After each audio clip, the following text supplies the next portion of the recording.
Kau mungkin hebat, Karebe. Tapi ilmumu belum seujung kukuku. Berlatar kisah nyata di sebuah beluka, Karobet dan juga Sharmo, di mana saat itu Dadung Au bercerita tentang asinnya garam kehidupan ini. Akan tetapi dan lalu tiba-tiba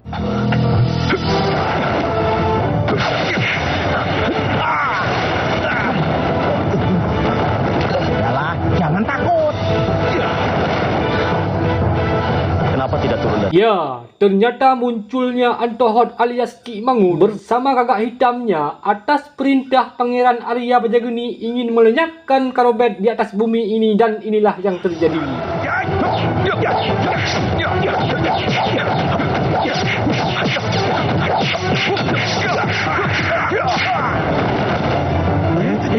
Hebat kan?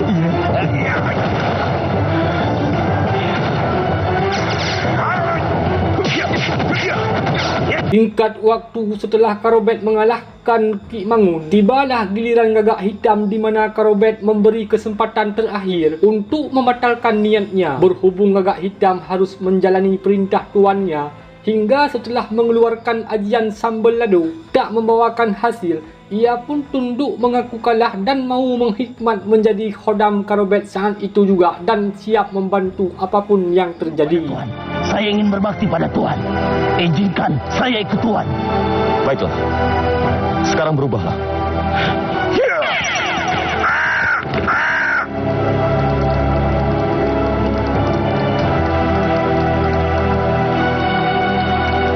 Walah, gile bener, Bet. Dasar wong kampung, gumunan. Aduh, sakit. Terlihat Ki Mangun dalam keadaan terbaring serta ditemani beberapa seperluannya, dan ya, munculnya Arya Bajageni dalam rangka persoalan memerintahkan muridnya harus bergerak secepat mungkin dan harus sampai ke Nogosari sebelum menjelang subuh untuk membunuh Karobet. Sedangkan Ki Mangun sendiri berhubung sakitnya terlalu parah dan cukup dalam sehingga Arya Bajageni harus meringankan sedikit beban yang dideritanya. Prank. Guru.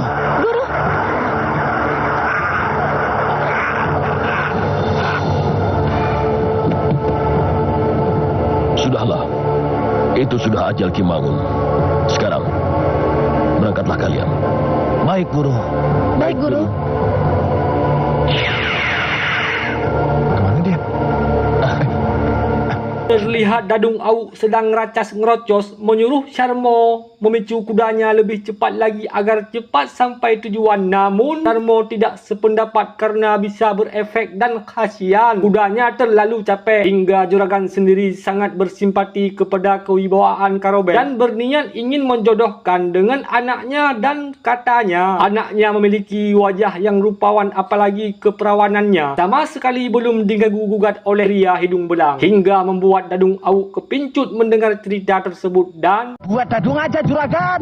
Jaka Tingkir nggak suka perempuan. Sukanya kambing, kucing, ayam, bebek. Ya. Masa? Aduh, Sarma. Wah, untung kudanya betina. Kalau jantan, Dadung ditendang. tak lama kemudian munculnya para preman kawasan tersebut guna ingin merampok barang-barang bawaan Pak Juragan, dan inilah yang akan terjadi. Ada rampok. Bella, mati aku.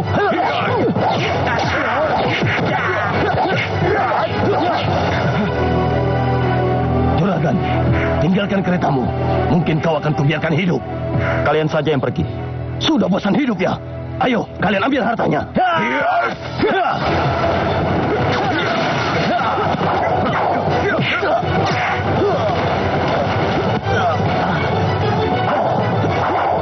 Tiba-tiba, di saat Dadung Au hampir kewalahan menghadapi para Bromo Corah itu, dan lalu munculnya Larasati di waktu yang tepat untuk memberi sedikit bantuan, di mana saat ini Larasati sendiri sudah siap melanjutkan pengembara bersama Karobet lantaran sudah dapat restu dari Nyanyi Gede. Tapi dan lalu tiba-tiba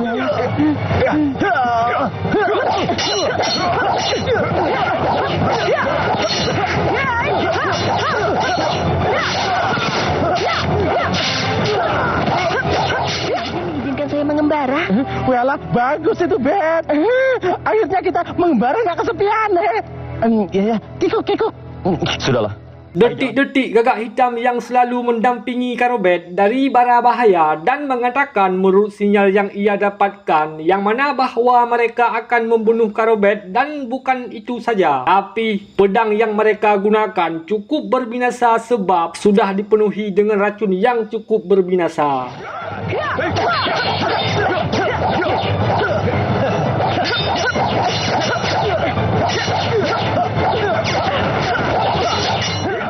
Hati-hati. Waduh, Bet, Larasati terluka, Bet. Wah, ada darahnya. Wah. Dia akan mati. Kalau kami mengandung racun ular berbisa, dan kau juga akan mati.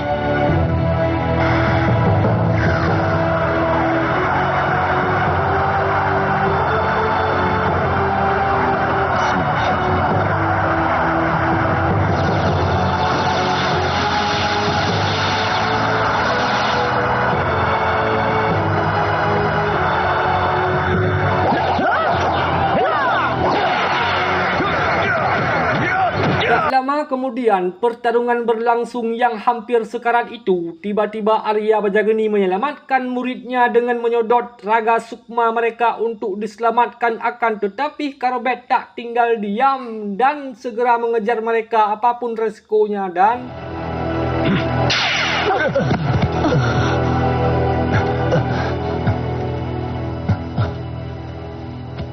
Sudah aku katakan, Jaga Tingkir itu jangan diberi kesempatan bergerak.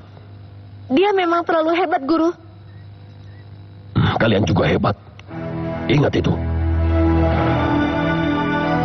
Kenapa tidak guru saja yang hadapi?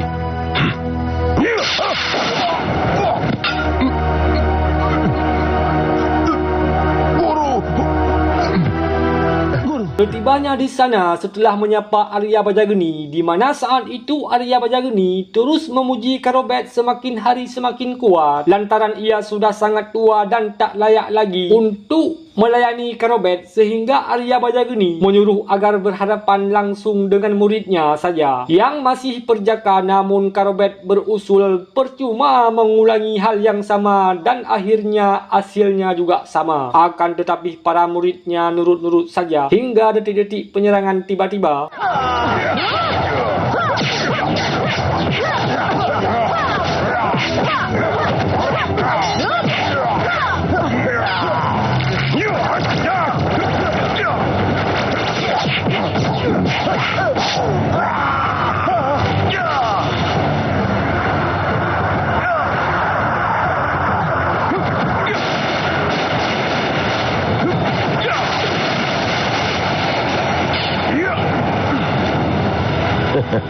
Kau memang hebat, Karobet.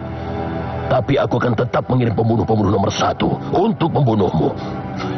Kembali kepada Dadung Awu yang sedang bersedih karena kini Larasati sudah tidak berdaya lagi. Bahkan Dadung Awu meyakini kalau Larasati sudah tiada lantaran detak jantungnya sudah tak bernafas lagi. Dan setiba Karobet kembali mumpung masih ada kesempatan untuk selamat, Karobet pun segera menanganinya secara non-medis.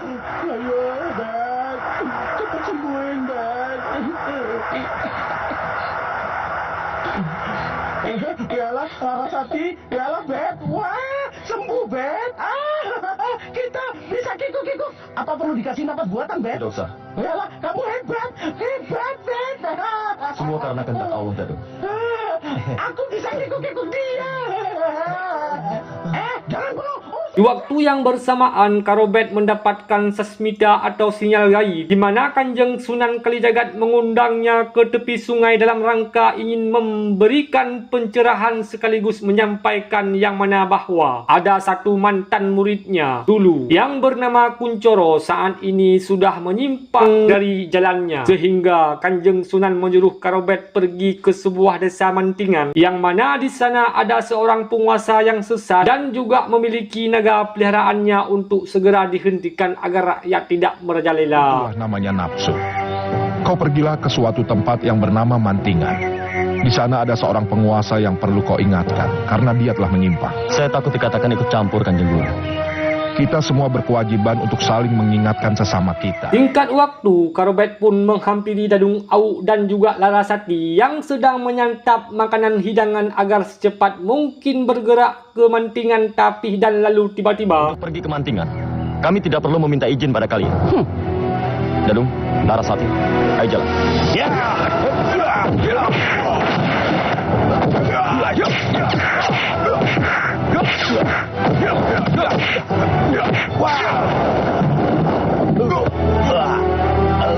Makan tuh meja. Kikuk, kikuk. Dadung, Ya, bayar semua kerugian warga. rebes bet. Pelayan, sini. Nah, ini untuk bayar kerugian ya. Bayar semuanya ya. Jin beralih ke mantingan di mana para prajurit sedang bermain ludo di pos ronda dan ya, kepungan pasukan Inang Badai kini agak sedikit berhasil yang dipimpin oleh Komalasari yang aslinya penduduk setempat yang sudah lama dijajah oleh Kuncoro, dan kini mereka walaupun dengan jumlah yang sedikit tetap harus membela keadilan demi rakyat yang menimpa masyarakat tersebut. Balik ke markas. Kita akan serang mereka di lain tempat. Kenapa tidak masuk kota saja, Komalasari? Sama saja setor nyawa sekarang. Kita butuh banyak dukungan lagi. Ayo. Salah satu prajurit yang selamat dari penyerangan tempoh hari segera menghadap Gusti Kuncoro guna melaporkan pembantaian itu. Ternyata Kuncoro sendiri tidak mengenalnya sehingga Gondopati meyakini kalau Malasari asli penduduk setempat, dan singkat waktu Pangeran Kuncoro memutuskan Gondopatinya untuk segera mengurusnya siapapun yang berani menghalangi langkah mereka. Sedangkan Karobet masih dalam perjalanan tiba-tiba terhenti sesaat. Kabarnya begitu. Bahkan dia punya... Ada apa lagi nih ya? Waduh, Masya Allah. Wah, yalah Bet. Binatang apa itu Bet? Burung apa bukan ya? Burung raksasa? Bukan. Itu seekor naga. Yalah, sembarangan kamu kalau ngomong Bet. Naga itu cuma ada di dalam dongeng. Itu naga milik Adipati Kuncoro. Kembali ke desa di mana Gondopati sedang mengumpulkan para warga dengan cara paksa lantaran upeti yang mereka setor setiap bulan sangatlah berkurang hingga membuat Pangeran Kuncoro sangat murka. Sekaligus kehadiran Gondopati beserta pasukannya yaitu juga mencari Komalasari, dan ternyata Komalasari adalah anak tunggalnya Pak Lurah tersebut, sehingga masyarakat yang jadi sasaran. Dan ya, Gondopati akan membunuh semua penduduk secara bergiliran satu persatu, dan Komalasari pun muncul secara tak kebetulan. Karobet juga muncul di situasi yang sangat genting itu. Bunuh mereka.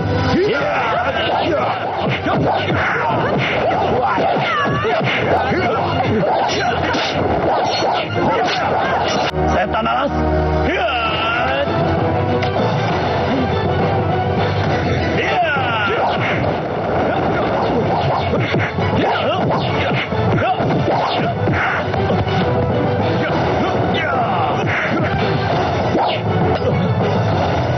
Cukup.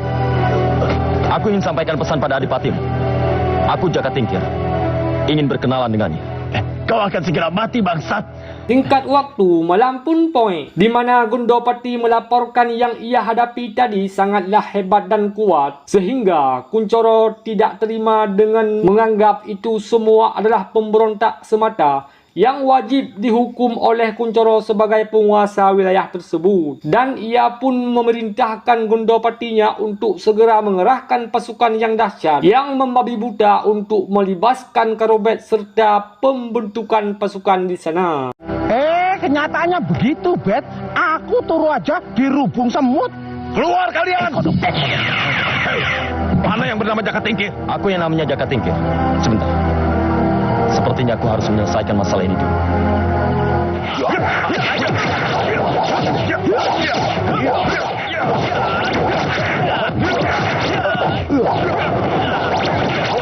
Bella, Bet, hebat. Hebat.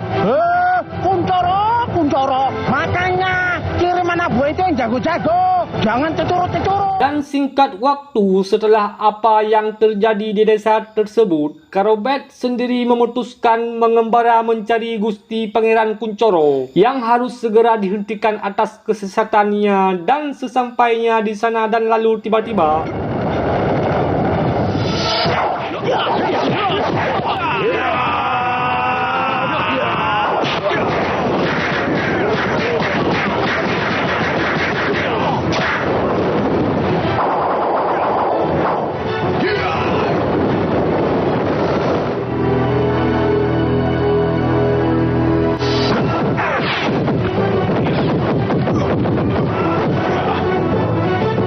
sedikit yang bisa kita kutip dari film ini, lari dari masalah hanya akan menambahkan jarak solusi. Dan ambillah risiko yang besar. Jangan pernah takut mengambil langkah besar, sebab kamu tidak dapat melewati jurang dalam 2 kali lompatan kecil. Dan prasangka baiklah setiap semua makhluk yang ada di dunia ini, karena apa yang kita tanamkan, dan itulah yang akan kita petik di hari nanti. Sekian, terima kasih.